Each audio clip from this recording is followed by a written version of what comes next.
Que Deus abençoe você, fortaleça a sua fé, revigore a sua esperança e reanime você no amor a Deus e no amor aos irmãos. Hoje, a igreja nos dá o Evangelho de Marcos, capítulo 8, versículos de 27 a 35. Naquele tempo, Jesus partiu com seus discípulos para os povoados de Cesareia de Filipe. No caminho, ele perguntou aos discípulos: "Quem dizem os homens que eu sou?" Eles responderam: "Alguns dizem que é João Batista, outros que és Elias, outros ainda que és um dos profetas." Então Jesus perguntou: "E vós, quem dizeis que eu sou?" Pedro respondeu: "Tu és o Messias." Jesus, então, proibiu-lhe severamente de falar a alguém a seu respeito. Em seguida, começou a ensiná-los dizendo que o Filho do Homem devia sofrer muito, ser rejeitado pelos anciãos, pelos sumos sacerdotes e pelos doutores da lei. Devia ser morto e ressuscitar depois de 3 dias. Ele dizia isso abertamente. Então, Pedro tomou Jesus à parte e começou a repreendê-lo. Jesus voltou-se, olhou para os discípulos e repreendeu a Pedro, dizendo: "Vai para longe de mim, Satanás. Tu não pensas como Deus, e sim como os homens." Então, chamou a multidão com seus discípulos e disse: "Se alguém me quer seguir, renuncie a si mesmo, tome a sua cruz e me siga.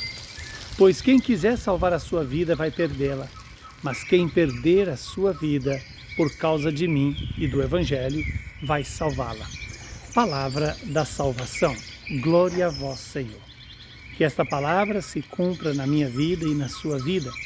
Hoje o Senhor nos apresenta essa pergunta: quem é o Filho do Homem no dizer do povo? Veja que aqui Jesus suscita nos discípulos a se colocar como o povo. E quais são as respostas dos discípulos? Que ele era João Batista, que era Elias, que era Jeremias ou um dos profetas. Veja que as respostas têm uma uniformidade. Reconhecer Jesus apenas como um profeta humano, não como filho de Deus, que é a novidade da profissão de fé de Pedro. Quando Jesus, voltando para os seus discípulos, pergunta: "E para vós, quem dizeis que eu sou?" Aí vem essa resposta tão preciosa, né? Tu és o Messias. Ora, aqui, reconhecer Jesus como Messias é reconhecer que nele se cumpre todas as promessas do Antigo Testamento.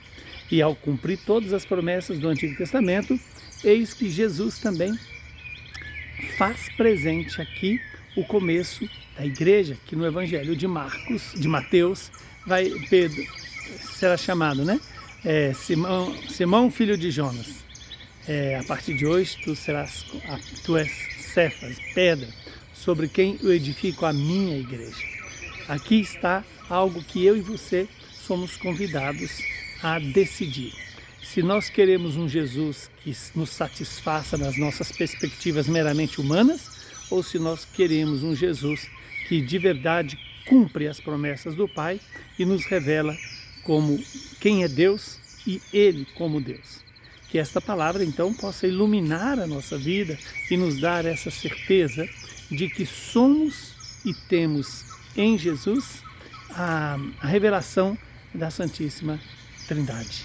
Ou seja, o Pai que fala, o Filho que se encarna, o Espírito que nos santifica.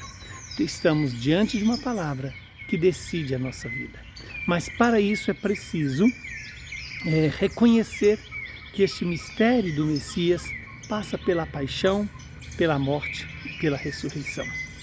E quando Pedro, humanamente falando, quer tirar de Jesus a ideia de passar pela dor, pelo sofrimento, Jesus diz: "Afasta de mim, Satanás." Ou seja, a tradução melhor é: volte para trás de mim, venha me seguir e não querer guiar o projeto do Pai. Que o Deus Todo-Poderoso nos conceda essa graça de seguir Jesus. Por isso, Jesus vai dizer: quem quiser ser meu discípulo, renuncie a si mesmo, tome a sua cruz e siga-me. Não dá para nós querermos ser ou ocupar o lugar que pertence a Deus. Que essa palavra se cumpra e nos faça reconhecer Jesus como o Messias, verdadeiro homem e verdadeiro Deus, que veio mais do que para resolver nossos problemas deste mundo, nos conceder a vitória sobre o pecado. Abençoe-nos o Deus Todo-Poderoso, que é Pai, Filho e Espírito Santo. Um bom domingo para você e para a sua família.